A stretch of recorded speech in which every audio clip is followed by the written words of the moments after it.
Oi, gente! Sejam bem-vindos ao meu canal. Eu sou Valesca e nos vídeos anteriores acabei nem me apresentando direito, não é mesmo? E sei que muita gente ficou curiosa para saber quem está por trás dessa voz. Então vamos lá. Eu sou especialista em inteligência emocional, psicoterapeuta, psicanalista, treinadora e analista comportamental. O meu foco é o desenvolvimento saudável das relações entre pais e filhos. O meu trabalho é ajudar famílias a enfrentarem os desafios emocionais e comportamentais do dia a dia, oferecendo ferramentas práticas e personalizadas que realmente funcionam. Tem uma lista enorme de informações, mas o mais importante é o que eu venho fazer aqui com vocês: compartilhar tudo o que eu aprendo, estudo e vivo, porque é isso que eu amo fazer. Se você curte esse tipo de conteúdo e quer aprender com boas leituras, já fica aqui comigo. Toda semana eu trago a leitura de livros incríveis que estamos lendo juntos no meu grupo de WhatsApp. O link estará na descrição do vídeo. Se quiser receber áudios diários, ofertas especiais que disponibilizo lá, você será muito bem-vindo. E claro, né? Se inscreve no canal, deixe seu like, comenta, compartilha com outras famílias e ativa o sininho para não perder nada.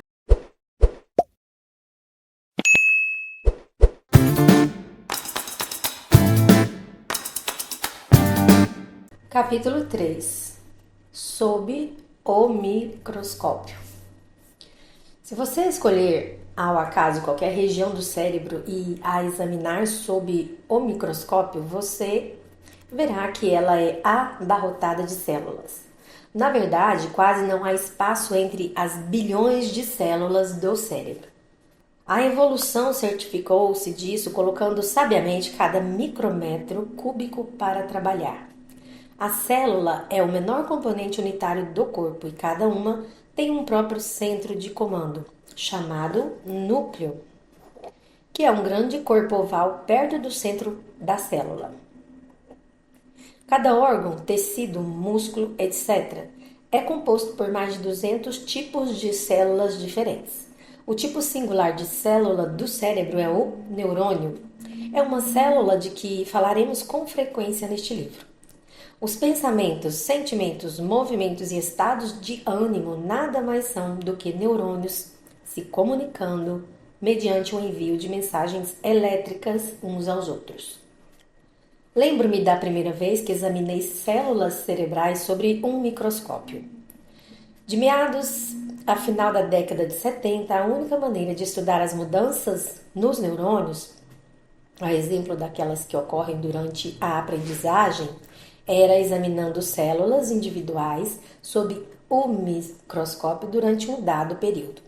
Hoje em dia dispomos de ferramentas incríveis, escaneadores de imagens cerebrais e microscópios especializados, que nos permitem olhar para o interior do cérebro e ver as células e sinapses se modificarem em tempo real. Se você estiver aprendendo alguma coisa neste momento, ao ler este texto, seus neurônios se modificarão dentro de uns 15 minutos, criando mais sinapses e receptores. As mudanças começam milissegundos depois de aprendermos algo novo e podem ocorrer durante um período de minutos e horas. Quando uso o microscópio para ver células cerebrais, penso nos bilhões de neurônios interligados e em como ainda estamos tentando decifrar suas conexões. O que sabemos agora é que não há dois cérebros humanos cujo circuito de interligações seja igual e que a experiência molda a todos nós de maneiras diferentes. O circuito é a última fronteira, nossa própria fronteira interna, e mal estamos começando a discernir seus padrões. Existem 100 bilhões de neurônios no cérebro humano e você poderia colocar uns 30 mil deles numa cabeça de alfinete. Entretanto, ligados ponta com ponta, os neurônios do córtex de apenas uma pessoa se estenderiam por 160 mil quilômetros, o bastante para circundar o globo terrestre 4 vezes. Uau! Temos mais neurônios ao nascer do que em qualquer outra época de nossa vida. Na verdade, nosso cérebro atinge a densidade máxima antes do nascimento, entre o terceiro e o sexto meses de gestação. Uma drástica poda de grande parte dessa substância cinzenta ocorre no último trimestre da gravidez e no primeiro ano de vida. Mesmo assim, no momento em que nasce, o bebê tem um cérebro transbordante de neurônios. Por quê? A superabundância de células nervosas do recém-nascido é necessariamente para reagir à enxurrada de estímulos provenientes da entrada no mundo. Em resposta a todas essas novas visões, sons, cheiros e sensações, os neurônios se ramificam no cérebro do bebê, criando uma densa floresta de conexões neurais. Então, por que todos os bebês não são miniaturas de Mozart e de Einstein? Porque ao nascermos, apenas uma porcentagem pequeníssima dessa superabundância de neurônios é interconectada. As informações se sucedem e são assimiladas pelos neurônios, mas não sabem exatamente para onde ir em seguida. Como alguém plantado no meio de uma metrópole desconhecida e movimentada, o cérebro do bebê é cercado de possibilidades, mas não tem mapa nem bússola para transitar por esse estranho mundo novo. Todos os bebês nascem num estado de esplendor psicodélico semelhante a uma viagem induzida por alucinógenos. Assim descreve Daniel Levitin, neurocientista da Universidade McGill em Montreal, no Canadá, de forma pitoresca, o cérebro do recém-nascido. O neurônio reage aos estímulos com um surto de atividade chamado de potencial de ação, que é, na verdade, um sinal elétrico. Como em um revezamento a partir do ponto de contato com o estímulo, esse sinal elétrico passa pelo membro receptor do neurônio, chamado dendrito, e atravessa a célula. Quando vemos a cor vermelha, ou sentimos o perfume de uma rosa, ou movemos um músculo, ou recordamos o nome de alguém, há potenciais de ação acontecendo. Se você pensar no corpo celular de cada neurônio como um ponto em uma corrida de revezamento, deverá haver um sinal de entrada e um sinal de saída. Quando o sinal de saída chega ao botão axônico, ou ponto terminal, dispara uma reação que faz o botão liberar pacotes de mensageiros químicos chamados neurotransmissores. O ponto de contato entre dois neurônios é chamado de sinapse e constitui, a rigor, um espaço de não mais de 50 microns de largura. A sinapse é o verdadeiro lugar em que ocorre a ação no cérebro. O sinal segue pelo neurônio através do axônio até a sinapse e é então liberado como uma mensagem química. Como se fossem chaves líquidas, esses neurotransmissores atravessam a sinapse e se conectam com o neurônio do outro lado. E é assim que transportamos a informação de uma célula para outra. Uma vez aberto, o receptor causa uma reação em cadeia feita de sinais que descem pela célula receptora, desencadeando um pulso ou potencial de ação que parte do dendrito, atravessa o corpo celular e sai pelo axônio para outra célula.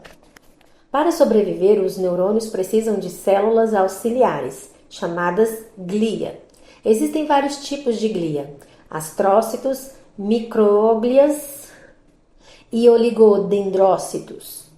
Digo em linguagem simples. Os astrócitos defendem o neurônio, ajudando a alimentá-lo e a limpar as substâncias químicas indesejadas em volta dele. Isso ajuda a manter os neurônios cerebrais em um nível ótimo de funcionamento. As micróglias são células minúsculas que se movimentam em torno do neurônio e que realmente se ativam quando há uma infecção ou inflamação. Deslocam-se pelo tecido cerebral até o local da ação com a finalidade de combater essas lesões, como um exército de um estado de prontidão. Mas, por ser o cérebro projetado com eficiência, as micróglias também têm um propósito cotidiano, uma espécie de serviço doméstico, de modo que, mesmo quando não são ativadas, elas continuam a contribuir para manter a saúde e o bem-estar das sinapses. Os oligodendrócitos são as células produtoras da mielina que envolve o axônio dos neurônios. Essas células são densamente compactadas na substância branca e envolvem os axônios em uma capa de mielina de coloração esbranquiçada, a fim de isolá-los exatamente como a borracha que encapa fios elétricos, o que permite maiores velocidades de transmissão dos sinais pelo axônio. Embora nasçamos com a imensa maioria de nossos neurônios, a maior parte das sinapses do córtex não está plenamente formada. Nas áreas inferiores, como o tronco cerebral, é fato que as sinapses estão quase totalmente maduras. No córtex, porém, elas são produzidas após o nascimento, em um surto de atividade que mencionei antes e que é conhecido como período crítico. Durante essa fase de desenvolvimento, o cérebro do bebê cria a assombrosa quantidade de 2 milhões de sinapses por segundo, permitindo à criança alcançar marcos mentais como a visão de cores, a capacidade de agarrar coisas, o reconhecimento facial e o apego aos pais. É como se seu cérebro montasse bilhões de antenas vasculhando o mundo à procura de informações. Para sobreviver, cada sinapse precisa encontrar outro neurônio ao qual enviar a informação. É por isso que o número de sinapses do cérebro do bebê atinge um pico na infância. A substância cinzenta, o tecido cerebral responsável por processar as informações, continua a se adensar ao longo da infância, enquanto as células cerebrais vão formando conexões extras, os dendritos com a aparência de membros. Conhecido como arborização, esse adensamento assemelha-se à árvore em que brotassem galhos e raízes adicionais. A estimulação, as experiências, as sensações repetidas, tudo contribui para a criação dessas novas vias neurais. Esse crescimento superabundante é responsável pela capacidade acentuada do jovem de aprender coisas novas com rapidez. Tudo, desde operar o novo controle remoto da televisão até falar mandarim. Mas a profusão da substância cinzenta também pode causar uma espécie de dissonância cognitiva, na qual o cérebro tem dificuldade de captar os sinais corretos em meio a todo esse ruído. Como resultado, ao final da adolescência, o cérebro já começa a podar as sinapses em excesso e a aperfeiçoar as conexões. As sinapses vêm em 2 sabores: as que excitam ou ligam o neurônio seguinte e as que o inibem ou o desligam. Se a sinapse é excitatória ou inibitória, depende do tipo de neurotransmissor emitido pelo axônio, bem como do receptor feito sob medida, ou fechadura, que é a parte da sinapse preparada para receber o neurotransmissor. Se você imaginar o neurotransmissor como uma simples forma geométrica, digamos um quadrado ou um círculo, o receptor específico desse sabor de neurotransmissor terá a forma complementar, a fim de criar um encaixe perfeito. Assim, como não se pode pôr um pino quadrado em um buraco redondo, essas chaves neurotransmissoras só se encaixam nas fechaduras receptoras perfeitas. Isso ajuda a sinapse a não confundir mensagens. Além do acoplamento quase perfeito dos neurotransmissores com os receptores, outro modo pelo qual o sinal se mantém limpo é que as células auxiliares chamadas astrócitos eliminam imediatamente qualquer sobra de neurotransmissor que fique por ali, depois de ele ser liberado. Isso acontece em milissegundos, uma vez que a velocidade desses sinais entre as células cerebrais precisa ser acelerada, aguda como um disparo. A partir do momento em que o neurotransmissor se conecta e se tranca no receptor do neurônio que o recebe, esse acoplamento aciona uma reação em cadeia. No interior do lado dendrítico da sinapse, há inúmeras proteínas que se precipitam para o trabalho, quando a sinapse é estimulada ou inibida.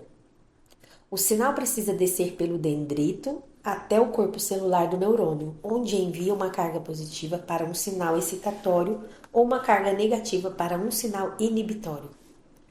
Dependendo da carga enviada, o neurônio receptor recebe uma mensagem que manda suspender ou iniciar o funcionamento. Se a mensagem for positiva, o neurônio receptor enviará a informação por seu axônio e atravessará outra fenda sináptica e assim sucessivamente. Um neurônio pode ter até 10.000 sinapses e enviar 1.000 impulsos elétricos a cada segundo. Em 1/10 do tempo que você leva para piscar, um único neurônio é capaz de enviar um sinal simultaneamente para centenas de milhares de outros neurônios. Alguns dos neurotransmissores excitatórios mais comuns são a epinefrina, a norepinefrina e o glutamato. Os neurotransmissores inibitórios, como o ácido gama-aminobutírico ou GABA e a serotonina, agem como nutrientes anti-ansiedade, acalmando o corpo e lhe dizendo para diminuir o ritmo. A falta de serotonina pode resultar em agressividade e depressão. A dopamina é um neurotransmissor especial, porque tanto é excitatória quanto inibitória. É também com a epinefrina e vários outros um hormônio. Quando age sobre as glândulas adrenais, funciona como hormônio. Quando age no cérebro, é um neurotransmissor. Como mensageira química cerebral, a dopamina ajuda a motivar, impulsionar e concentrar o cérebro, porque é parte integrante do circuito cerebral de recompensa. É o neuroquímico temos que ter, que não apenas reforça a atividade orientada para metas, como pode também, em certas circunstâncias, levar ao vício. Quanto mais dopamina é liberada no cérebro, mais os circuitos de recompensa são ativados e, quanto mais esses circuitos são ativados, maior é o anseio. Não importa se o anseio se dá à mesa do jantar ou à mesa de carteado, na sala da diretoria ou no quarto. Por exemplo, os cientistas sabem que alimentos altamente calóricos produzem mais dopamina no cérebro. Por quê? Porque o teor mais alto de calorias aumenta nossa chance de sobrevivência. Quando ansiamos por sorvete, por apostas ou por sexo, talvez não estejamos realmente ansiando por doces, dinheiros ou orgasmos. Ansiamos pela dopamina. Inibir uma resposta neural é tão importante quanto ativar uma resposta quando se trata da função cerebral executiva. Exemplos de coisas que se ligam às sinapses inibitórias são sedativos como barbitúricos, o álcool e as antihistaminas. As sinapses serão cruciais em nossa discussão do cérebro adolescente, porque tanto o número quanto o tipo de sinapses do cérebro se modificam com a idade. Também mudam em relação à quantidade de estímulo experimentada pelo cérebro. Um tema que virá à tona mais adiante é o efeito das drogas ilegais ou ilícitas e do álcool nessas sinapses, o que abordaremos no capítulo referente ao vício. Um instrumento popular usado pelos pesquisadores para testar a inibição é a tarefa vá, não vá, na qual os sujeitos são instruídos a pressionar um botão de resposta vá quando aparece certa letra ou imagem e pressionar um botão de resposta não vá quando aparece a letra X. Diversos estudos mostraram que as crianças e os adolescentes geralmente têm a mesma exatidão, mas os tempos de reação, ou seja, a velocidade com que o sujeito inibe com sucesso uma resposta, decaem drasticamente com a idade nos sujeitos de 8 a 20 anos. Em outras palavras, os adolescentes levam mais tempo para descobrir quando não fazer alguma coisa. E se você chegou até aqui, de coração, muito obrigada! Isso mostra que você se importa de verdade em oferecer o melhor para os seus filhos. E isso já é um passo gigante na jornada da educação com amor e consciência. Se esse vídeo te ajudou de alguma forma, quero te pedir novamente, deixa o seu like, se inscreve no canal e ativa o sininho porque aqui tem sempre conteúdo pensado com carinho para apoiar tanto você, mamãe, quanto você, papai. E tem mais um vídeo incrível aqui no canal que está aparecendo na tela agora. É só clicar e continuar essa jornada com a gente. Um grande beijo e até o próximo vídeo.